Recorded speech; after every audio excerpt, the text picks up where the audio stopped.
Assalamualaikum warahmatullahi wabarakatuh. Salam sejahtera bagi kita semua. Mudah-mudahan kita tetap diberi kesehatan dalam melaksanakan pembelajaran daring pendidikan Pancasila dan Kewarganegaraan. Untuk pertemuan yang kedua ini, kita masih membahas berkaitan dengan sistem pembagian kekuasaan negara Republik Indonesia. Di pertemuan sebelumnya, yaitu kita membahas tentang sistem pembagian kekuasaan yang dianut oleh Indonesia dan nilai-nilai yang ada di dalamnya. Nah, kali ini kita akan membahas berkaitan dengan pembagian kekuasaan secara horizontal dan secara vertikal. Tujuan pembelajaran dalam pertemuan kali ini yaitu diharapkan kalian dapat menganalisis pembagian kekuasaan negara Republik Indonesia, yaitu tadi ya secara horizontal dan vertikal. Konsep pembagian kekuasaan di Indonesia. Nah, jika kita amati secara sama bahwa adanya konsep pembagian atau pemisahan kekuasaan ternyata bertujuan agar terjadinya kontrol dan keseimbangan di antara lembaga-lembaga pemegang kekuasaan, sehingga kekuasaan legislatif maupun eksekutif serta yudikatif tidak dipegang oleh satu orang saja, karena tadi ada keseimbangan atau kontrol. Istilah pemisahan kekuasaan yaitu dalam istilah bahasa Inggrisnya yaitu separation of power, sedangkan pembagian kekuasaan yaitu division of power. Nah, dua istilah tersebut memiliki pengertian berbeda satu sama lainnya. Pemisahan kekuasaan berarti kekuasaan negara itu terpisah-pisah terpisah-pisah dalam beberapa bagian, baik mengenai organ maupun fungsinya. Kita berdiri sendiri tanpa memerlukan koordinasi dan kerjasama. Jadi pemisahan kekuasaan yaitu kekuasaan negara itu terpisah-pisah dan tidak memerlukan koordinasi antar lembaga satu dengan yang lainnya. Nah, contoh negara yang menganut mekanisme pemisahan kekuasaan yaitu Amerika Serikat. Kemudian pengertian pembagian kekuasaan yaitu pembagian kekuasaan negara itu dibagi-bagi dalam beberapa bagian yaitu legislatif, eksekutif, dan yudikatif, dan dimungkinkan adanya koordinasi atau kerjasama. Nah, penerapan pembagian kekuasaan di Indonesia terdiri dari dua bagian yaitu pembagian kekuasaan secara horizontal dan pembagian kekuasaan secara vertikal. Apa sih pembagian kekuasaan secara horizontal? Yaitu pembagian kekuasaan negara yang dilakukan pada tingkatan pemerintahan pusat dan pemerintahan daerah.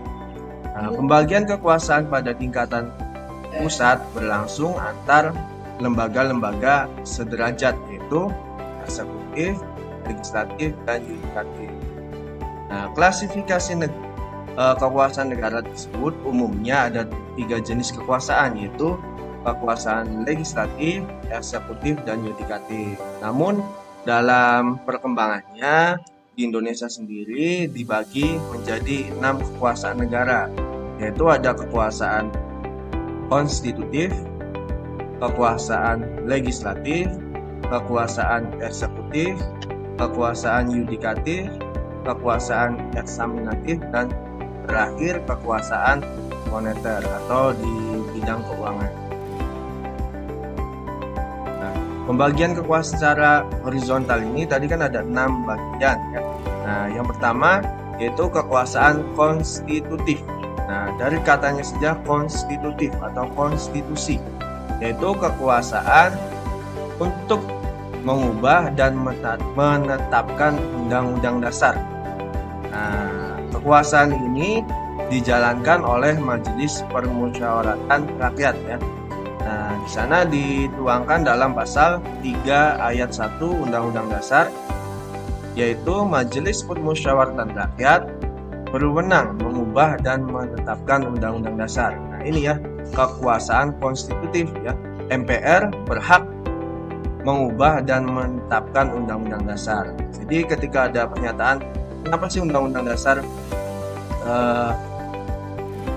dirubahnya susah? Karena tadi ya di DPR sendiri ada namanya fraksi-fraksi ya. Nah, tiap fraksi itu biasanya berbeda pendapat, berbeda pandangan terkait perubahan undang-undang dasar.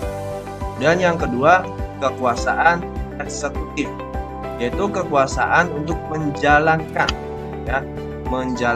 dan menyelenggarakan pemerintahan negara. Kekuasaan ini dipegang oleh oleh presiden dan para menteri. Bagaimana ditegaskan dalam pasal 4 ayat 1 Undang-Undang Dasar, yaitu bahwa Presiden Republik Indonesia memegang kekuasaan pemerintahan menurut Undang-Undang Dasar. Nah, jadi dalam pelaksanaannya ini kan menurut Undang-Undang Dasar, kemudian dijabarkan juga melalui peraturan-peraturan lainnya. Jadi Presiden dan para menteri itu melaksanakan penyelenggaraan negara, itu kekuasaan eksekutif. Kemudian yang ketiga, kekuasaan legislatif, yaitu kekuasaan untuk membentuk atau membuat. Kekuasaan untuk membentuk atau membuat undang-undang, dan kekuasaan ini dipegang oleh Dewan Perwakilan Rakyat ya. Nah, hal tersebut ditegaskan dalam pasal 20 ayat 1 Undang-Undang Dasar, yaitu Dewan Perwakilan Rakyat memegang kekuasaan membentuk undang-undang. Jadi fungsi legislasi ya dalam DPR tersebut ya, membentuk undang-undang. Kemudian yang keempat, kekuasaan yudikatif atau disebut juga kekuasaan kehakiman, yaitu kekuasaan untuk menyelenggarakan peradilan guna menegakkan hukum dan keadilan. Nah, kekuasaan ini dipegang oleh Mahkamah Agung dan Mahkamah Konstitusi ya. Dipegang oleh Mahkamah Agung dan Mahkamah Konstitusi. Nah, jadi ditegaskan dalam pasal 24 ayat 2 Undang-Undang Dasar 1945 bahwa kekuasaan kehakiman dilakukan oleh sebuah Mahkamah Agung dan badan peradilan di bawahnya dalam lingkungan peradilan umum, peradilan agama, peradilan militer, kemudian lingkungan peradilan tata usaha negara, dan oleh Mahkamah Konstitusi. Nah itu ya, jadi kekuasaan yudikatif itu kekuasaan menyelenggarakan atau memberikan sanksi terhadap pelanggar undang-undang. Selanjutnya, kekuasaan eksaminatif atau inspektif. Kekuasaan eksaminatif berkaitan dengan kekuasaan yang berhubungan dengan penyelenggaraan pemeriksaan atas pengelolaan dan tanggung jawab keuangan negara. Nah, kekuasaan ini dipegang oleh Badan Pemeriksa Keuangan ya, atau BPK. Badan Pemeriksa Keuangan atau BPK ya. Kemudian selanjutnya kekuasaan moneter. Nah, kekuasaan moneter ini yaitu kekuasaan untuk menetapkan dan melaksanakan kebijakan moneter, mengatur dan menjaga kelancaran sistem pembayaran serta memelihara kestabilan nilai rupiah. Nah, kekuasaan ini dijalankan oleh Bank Indonesia atau Bank Sentral ya.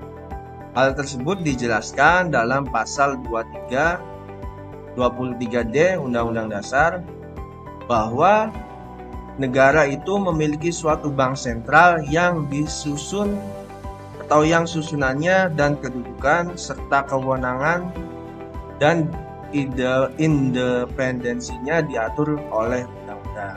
Jadi itu ya, bank sentral itu selain kewenangan, tanggung jawabnya dan tadi ya independensinya itu diatur oleh itu. Pembagian kekuasaan secara horizontal ada 6 kekuasaan ya, yaitu kekuasaan tadi ya, konstitutif, mengubah dan menetapkan undang-undang, kemudian kekuasaan legislatif, membentuk undang-undang, dan kekuasaan eksekutif, melaksanakan penyelenggaraan pemerintah melalui presiden dan para menteri, kekuasaan yudikatif tadi ya, menjalankan atau memberikan sanksi agar terciptanya keadilan dan ketertiban hukum, yaitu oleh Mahkamah Agung dan Mahkamah Konstitusi, kemudian kekuasaan eksaminatif oleh BPK, dan kekuasaan moneter oleh Bank Sentral atau Bank Indonesia. Selanjutnya berkaitan dengan kekuasaan secara vertikal. Nah, pembagian kekuasaan secara vertikal yaitu merupakan pembagian kekuasaan berdasarkan tingkatannya, yaitu pembagian kekuasaan antara beberapa tingkatan pemerintahan. Nah, hal tersebut dijelaskan pula dalam pasal 18 ayat 1 Undang-Undang Dasar Negara Republik Indonesia, yaitu bahwa Negara Kesatuan Republik Indonesia dibagi atas daerah-daerah provinsi, dan daerah provinsi itu dibagi atas kabupaten atau kota. Yang tiap-tiap provinsi dan kabupaten atau kota mempunyai pemerintahan daerah yang diatur dengan undang-undang. Nah, ini ya. Jadi contoh kekuasaan vertikal ada pemerintah pusat, kementerian, pemerintah daerah provinsi, dan pemerintah daerah kabupaten atau kota. Nah, di lingkungan Mahkamah Agungnya tadi ya, ada Mahkamah Agung, Peradilan Tinggi, dan Peradilan Negeri ya. Biasanya peradilan negeri itu berada di tingkat kabupaten atau kota. Selanjutnya, dari pembagian kekuasaan secara vertikal itu muncul ya konsekuensi diterapkan asas tadi ya, desentralisasi ya, yaitu asas untuk pemerintah daerah itu mengurus dan mengatur rumah tangganya sendiri ya dalam Negara Kesatuan Republik Indonesia. Nah, kemudian pemerintah pusat juga menyerahkan wewenang kepada pemerintah daerah otonom, yaitu provinsi, kabupaten atau kota, untuk mengurus rumah tangganya sendiri atau urusan pemerintahan daerahnya. Tetapi ada urusan-urusan tertentu yang tidak boleh dilakukan oleh pemerintah daerah, yaitu urusan yang menjadi kewenangan pemerintahan pusat, yaitu kewenangan berkaitan dengan politik luar negeri, pertahanan, keamanan, justisi, agama, moneter, dan fiskal ya, atau keuangan. Nah, jadi